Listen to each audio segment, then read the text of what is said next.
దానికి ఎటువంటి ట్రాన్స్పోర్ట్ కు డబ్బులు కాకుండా ఆ సౌకర్యాలు పెట్టుకొని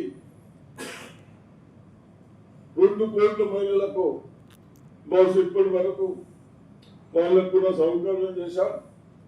దానికి ఇప్పటి వరకు 7,000 కోట్లు ఖర్చు పెట్టాం ఈ 2 years లో. అదేవిధంగా ఏదైతే చిన్న వాళ్లకు ఆరోగ్యశ్రీ దాంట్లో అది కంటిన్యూ చేసుకుంటూ మహిళలకు 1,000 రూపాయలు ఇస్తా ఉన్నాం. నా పైన బాధ్యత పెట్టారు. ఆ బాధ్యతని ఈరోజు సెక్రటరీలోకి వచ్చి అధికారులతో కానీ డిస్కషన్ చేసిన తర్వాత మేము ప్రెస్కి వస్తాం. అదేవిధంగా మినిస్టర్స్ మన ఇన్ఛార్జ్ సెక్రటరీ గారు సోనియా గాంధీ గారికి, రాహుల్ గాంధీ గారికి, ప్రియాంక గాంధీ గారికి, ఏఐసిసి ప్రెసిడెంట్ గారికి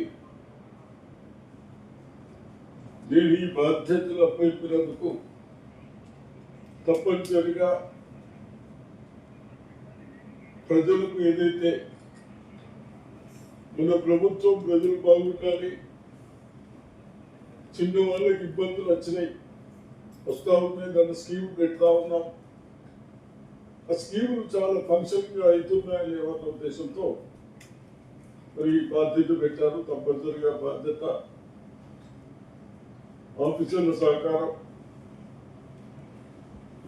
మీ సూచనలు కూడా ఎక్కడన్నా అన్ని విధాలుగా ఉన్నాయి కాబట్టి గ్రామాలలో మీరు కూడా సూచిస్తే దానిపైన డిస్కషన్ చేసి ముందుకు పోవడానికి తప్పనిసరిగా నేను చేస్తానని, అదేవిధంగా గత ప్రభుత్వాలు తెలంగాణ వచ్చిన తర్వాత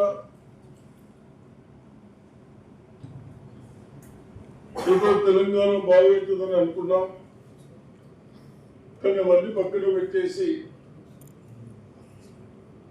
డెవలప్మెంట్ లేకుండా కొన్ని పనికిరాని స్కీములు చేసి ప్రజలపై భారాలు మోపారు. ఆ భారాలతో ఇంట్రెస్ట్ కానీ అసలు కానీ కట్టడానికి అవి తప్పనిసరిగా కట్టే పరిస్థితులు ఉన్నాయి కాబట్టి అవి కట్టుకుంటూ మన సంక్షేమ పథకాలు కానీ ఇవన్నీ చేయవలసి వస్తా ఉంది. దాంట్లో మన ప్రభుత్వం వచ్చిన తర్వాత రేవంత్ రెడ్డి గారు ముఖ్యమంత్రి తర్వాత కన్సల్ట్ మంత్రివర్యులు మన చదువుకున్న విద్యార్థులకు, అన్ఎంప్లాయిడ్స్ వాళ్లకు 60,000 ఉద్యోగాలు ఇచ్చాం, 60,000 ఉద్యోగాలు ఇచ్చాం. అవే కాకుండా ఈ గ్యారంటీ పథకాలు కూడా అమలు చేస్తా ఉన్నాం. బాధ్యత మహిళలపై ఉంటుంది. ఆ మహిళలకు ఏది ఇబ్బంది కాకుండా గతంలో దొడ్డు వంటి బియ్యం ఇస్తే అవన్నీ ఇండస్ట్రీస్ ఎక్కువ లేకుండా రైతులు అగ్రికల్చర్ మీద డిపెండెన్సీ ఉన్నారు కాబట్టి వాళ్ళకి సపోర్ట్ ప్రైజ్ ఇచ్చుకుంటూ అదేవిధంగా బోనస్ కూడా ఇచ్చడం జరిగింది. బహుశా మొన్నటి నుంచి ఏదైతే మనం ప్యాడీ పర్చేజ్ చేస్తా ఉన్నాము, వడ్లు కొంటా ఉన్నాము, 9 days లో వాళ్ళకు కాస్ట్ అండ్ బోనస్ 9,000 కోట్లు ఇచ్చాము 9 రోజులు. ఈ విధంగా ఒకటి సంక్షేమ పథకాలు చేస్తా ఉన్నాం.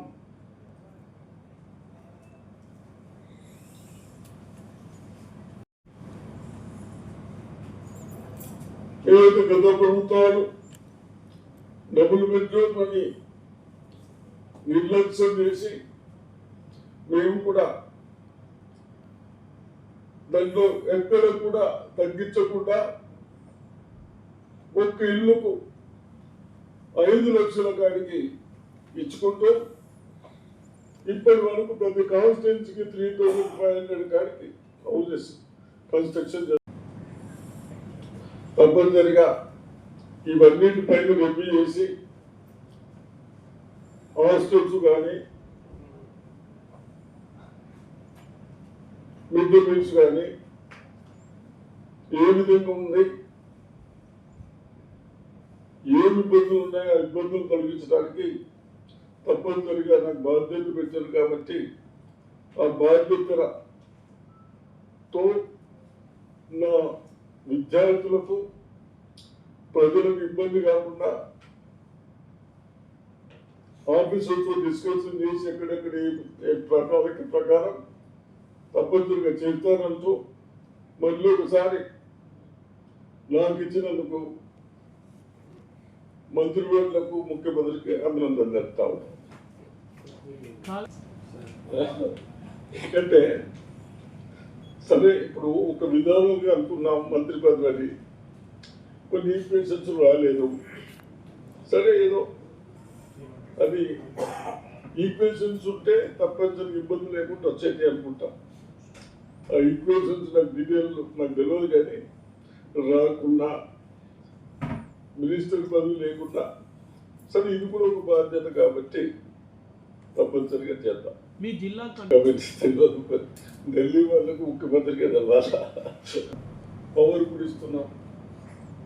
ఎక్కడన్నా పవర్ ఇక్కడ ఒకటి దృష్టికి వచ్చింది, పవర్ కొద్దిగా ఎక్కువ రాగానే కట్ చేస్తున్నారు అంటే వాళ్ళు 5th 10th పోయి రీడింగ్ చేసుకుంటే కొద్దిగా ఎక్కువ వస్తుంది. అవన్నీ మనం ఎవిడెన్స్ చేసి తీసుకోమని చెప్పాలి. ఆ విధంగా కొంచెం మనం స్టడీ చేస్తే తప్పనిసరిగా మనం ఆఫీసర్ చెప్తాం ఈ 10 days మైనస్ చేయండి, ఎవిడెన్స్ చేయండి.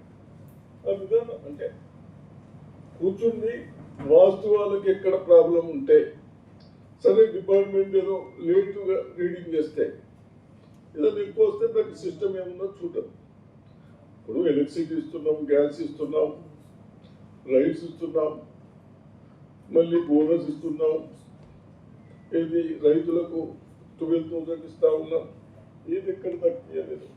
అయినా ఇన్ని బడ్జెట్స్ మీకు తెలుసు, బడ్జెట్ ఏముంది, ఎంత రెవెన్యూ వస్తూ ఉంది, దాంట్లో అడ్జస్ట్ చేయాలని చాలా ఇబ్బంది అనుకుంటున్నాను నేను.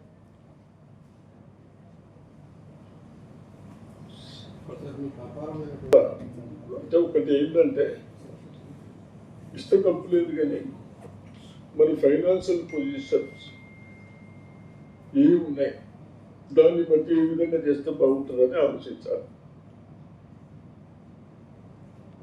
మీరు సుదీర్ఘంగా నీటిపారుదల శాఖ మంత్రి చేశారు.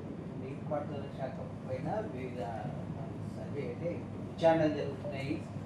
కాళేశ్వరం సిబిఐకి అప్పగించడం జరిగింది. వీటన్నిటి విషయంలో చూస్తే ఒక సీనియర్ మంత్రి కావచ్చు, ప్రభుత్వ సలహాదారుగా నేను ఇంతకుముందే అప్పుడు లాస్ట్ 6 months ఉంటే చెప్పాను, ఇదంతా సక్సెస్గా లేవు అని అప్పుడు ప్రెస్లో కూడా చెప్పాను. ఎల్డర్గా ప్రతిసారి నేను చెప్పదలుచుకోలేదని ఇప్పుడు 2 times ప్రెస్ పెట్టి చెప్పాను. అప్పుడు కూడా నేను ఇంకా మాట కాదు, కానీ ఏంటంటే అది మాట్లాడుతుంది కాదు. ఒకసారి విధానాలు ఇండియాలో ఎక్కడ లేని రేట్స్ ఇచ్చారు, ఇంకా డీటెయిల్ వద్దులే, ఇచ్చారు, అది ఇంక్వైరీలు అయితే ఉన్నాయి, అది చేయాలి.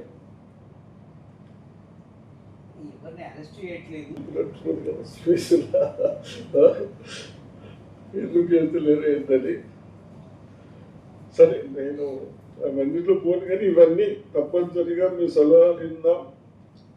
ఉన్న స్కీముల్లో తప్పనిసరిగా ప్రజలకు పోయేటట్టు చిన్న వాళ్ళకి ఇబ్బంది కాకుండా చూసేటానికి మీ సహాయం ద్వారా మా ఆఫీసర్ల సహాయం నేను కూడా తప్పనిసరిగా వర్క్ చేద్దాం.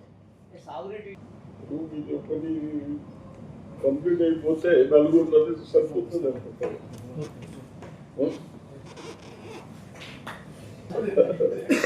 నేను కూడా చూడలేదు, ఫైనల్ 2 ఖాతాలు